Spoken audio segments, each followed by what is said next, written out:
여러분 안녕하십니까? 구정 잘 보내셨나요? 한국은 지금 우리의 최대 명절 중에 하나인 구정 연휴를 보내고 있는데요.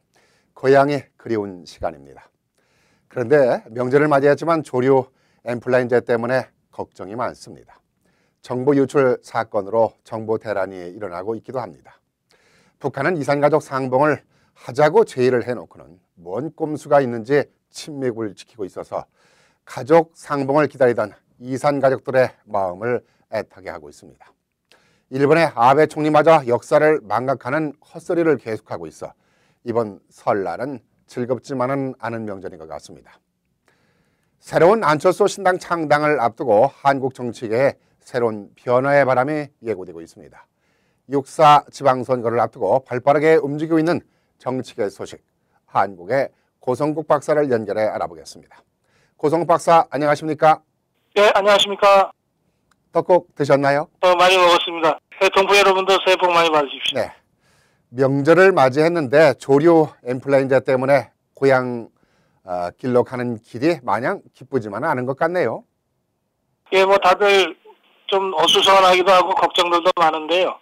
다행히 AI 확산이 그렇게 빠르지 않아서 스탠드 스틸이라고 일시적인 이동 정지 명령은 지금 해제된 상태입니다. 그래서 국민들이 귀성하는 데는 이렇게 지장은 없는 상태인데, 그러나 이제 AI가 아직 완전히 끝나지도 않은 상태고, 또 카드 대란도 계속되고 있거든요. 연휴 중에도 카드 회사들이 카드 재발급을 위해서 업무를 계속하고 있는 정도로 이게 지금 비상근무 상태이기 때문에 전체적으로 설 연휴라고는 하지만 다들 좀 마음도 바쁘고 어수선하고 그런 상황입니다. 네, 남북 이산가족 문제도 그렇고 이래저래 답답한데요. 이럴 때일수록 정치계가 국민들에게 새해 선물 보따리 좀 푸짐하게 내놓았으면 좋을 텐데 말입니다.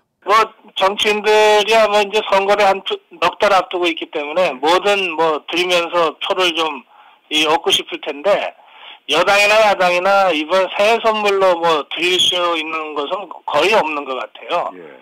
그래서 여야 모두 고속버스 터미널이나 서울역에 가서 잘 다녀오십시오 이러고 기성 인사하는 거 말고는요, 별다리 국민들한테 이 서비스하는 것은 없고, 대다수의 정치인들도 다 지역구에 내려가서 기향 활동을 하면서 민심을 듣고 오겠죠.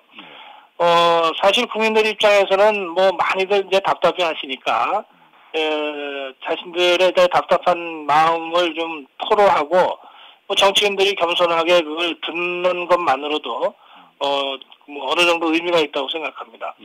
예전에는요, 설이나 추석이나 이러면은 왜 서울에서 일하던 자녀들이 이제 지방으로 다 내려가서 이제 부모님들한테 인사하면서 서울 소식을 전해주는 그런 장이었거든요.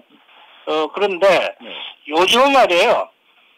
이 서울 사람들은 좀 생활하기가 바쁘고 대신에 이 종편들이 많이 이제 하루 종일 사실은 시사 정보 정치 뉴스를 전해주고 있어서 이 지방에 사는 부모들이 더 이 정치 소식을 더 잘한다 그래요.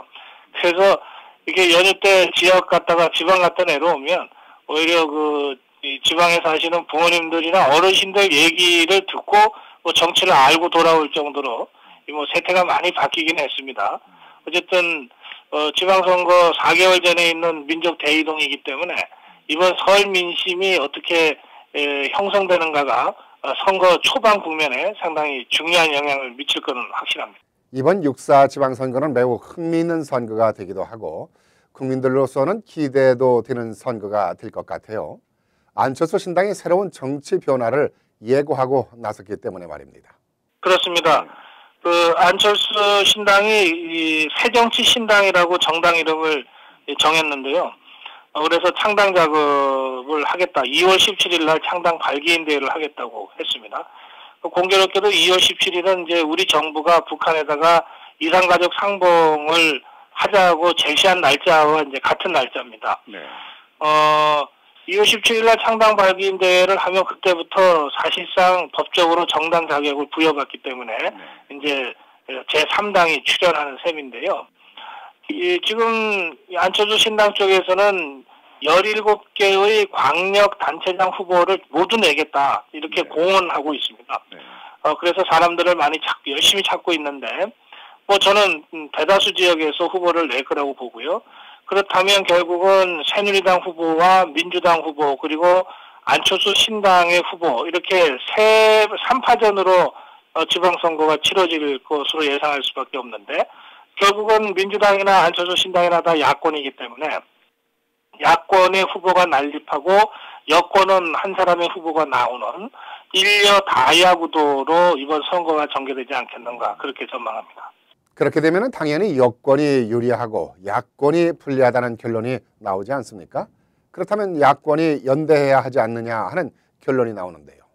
예, 앵커께서 말씀하신 대로 이 일여 다야 구도라면 여당이 유리할 거는 뭐 삼척동자도 다 아는 일이고요. 이런 상태에서 결국은 야권이 분열해서 어부지리를 여당한테 넘겨줄 수 있지 않겠느냐. 이걸 걱정하는 분들이 야권 지지자들 중에 많이 있습니다. 특히 민주당 쪽에서 그런 이야기들이 많이 나옵니다. 그러니까 민주당은 지난번 4년 전에 지방선거, 그러니까 2010년에 있었던 지방선거에서 아주 선전을 해가지고 지방자치단체장 비율로 따지면은 다수당의 입장에 있거든요.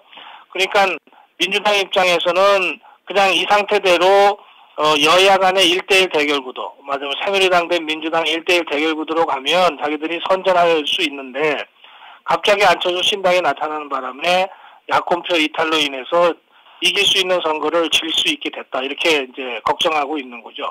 그래서 새누리당에 어부지리를 주면 안 된다. 이런 얘기들을 계속 하고 있는데 그러나 안철수 신당 쪽의 사람들은 전혀 생각이 다릅니다.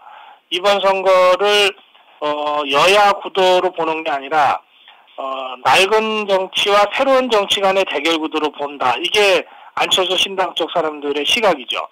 그런데 여기서 낡은 정치는 민주당도 새누리당도 다 낡은 정치라고 보는 겁니다. 만약에 그렇지 않았다면 굳이 신당을 창당할 필요가 없겠죠.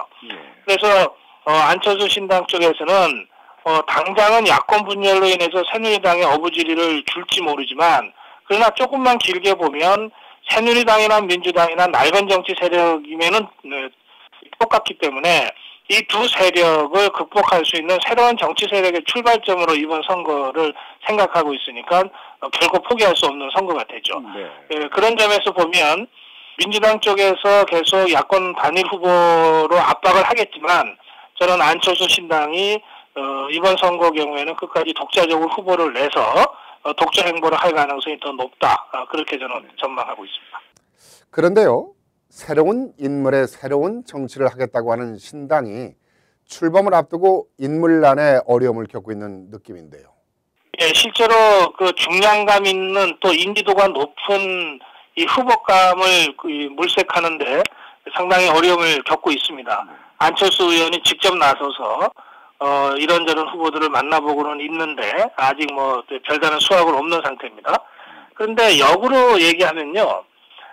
새정치와 낡은 정치라고 하는 구도에서 보면 새정치에 해당되는 사람들은 기존 정치 질서에 물들지 않았던 사람들이어야 되지 않겠습니까? 네. 그러니까 뭐 새누리당이 됐건 민주당이 됐건 당에서 오랫동안 뭐 활동을 한 정치인 출신이라든지 또는 뭐 국회의원을 여러 번 지낸 사람들이라든지 이런 사람들이면 중량감도 있고 또 인지도도 높은 경쟁력 있는 후보로 보이겠지만 안철수 신당의 입장에서는 그런 사람들이야말로 낡은 정치, 구정치의 상징물이다. 이렇게 또 보는 측면이 있거든요. 네. 그래서 안철수 신당 쪽에서는 지난번에 새정추의 위원들을 다시 보충할 때도 정치권에서는 전혀 알려지지 않은 무명의 인사들, 그러나 우리 사회 각계에서는 상당한 정도로 실력을 인정받고 신망이 있는 사람들을 대거 새정치위원으로 선임을 했어요. 말하자면 안철수 신당의 후보는 기존의 정치적 잣대로 볼 때는 경쟁력이 떨어지지만 그러나 안철수 신당의 새정치에는 부합하는 그런 새로운 인물들을 많이 공천을 할 가능성이 높다고 저는 봅니다. 그러면 어떻게 그 후보들의 경쟁력을 사람들이 판별해서 찍겠느냐 이런 이제 문제가 제기되는데 저는 그 점은요. 우리 국민들이 새 정치가 필요하다고 생각하는 유권자들의 경우에는 그 후보가 중요한 게 아니라 안철수가 함께하고 있느냐 아니냐 이게 더 중요한 기준이 되지 않을까 생각이 돼요. 그러니까 우리 국민 모두가 다 그러지는 않겠지만 적어도 안철수 신당의 그 뜻에 동의하고 또 새로운 정치가 필요하다고 생각하는 상대적으로 젊은 유권자들 속에서는 이번에 발굴되는 정치 신인들이 중요한 게 아니라 그들과 안철수가 함께하고 있다는 사실이 중요하기 때문에 저는 후보 경쟁력이라고 하는 기존의 잣대로는 이 선거를 함부로 예단할 수 없다. 저는 상당한 정도로 안철수 신당의 정치 신인들이 힘을 발휘할 가능성이 높다. 그렇게 생각합니다. 그렇다면 안철수 신당이 출범을 한다는 것 자체가 한국 정치에 새로운 변화가 온다고 봐야겠네요. 네, 그렇습니다. 저는 이미 변화가 시작됐다 이렇게 느끼고요. 당장 민주당의 텃밭인 호남 지역에서부터 안철수 신당 바람이 거세게 불고 있습니다. 약간 이제 전망이 엇갈리긴 합니다만 저는 호남 지역의 경우에 광주시장과 전남지사, 전북지사 이 세 광역단체장이 민주당 쪽이냐 안철수당 쪽이냐에 따라서 승패가 결정될 건데요. 저는 안철수 신당 쪽이 많게는 세 자리 모두를 다 이길 수 있다. 이렇게 생각합니다. 그러니까 민주당과 안철수 신당 간의 경쟁에서는 안철수 신당이 이길 거라고 저는 생각하는 것이고요. 그렇게 되면 뭐 다른 지역에서의 승패에 따라서 좀 달라지긴 하겠습니다만 적어도 야권에서의 이 정통성이라 그럴까요? 야권의 적자 이것은 민주당 쪽으로부터 안철수 신당 쪽으로 넘어갈 수도 있는 커다란 정치 변화가 이번 선거를 통해서 만들어질 수도 있다는 것이고요. 그런 점에서 지금 안철수 신당 바람이 그 바닥에서부터 불기 시작하고 있는 것으로 저는 느끼는데요. 이 변화는 굉장히 중요한 정치사적 의미를 가질 수 있다고 저는 봅니다. 네, 오늘 말씀 감사합니다. 네, 고맙습니다. 정치평론가 고성호 박사와 오는 6.4 선거를 앞두고 변화의 바람이 불고 있는 한국 정치계 소식 진단해봤습니다. 그동안 한국의 정치가 후진국 수준에서 벗어나지 못하고 있다는 자성의 소리가 안팎에서 나왔습니다. 그러나 이번 안철수 신당의 새정치 구현을 위한 변화의 목소리가 한국 정치계에 신선한 바람으로 다가오고 있어 정치계가 정말 변화를 가져올 것인가에 관심이 모아지고 있습니다. 감사합니다.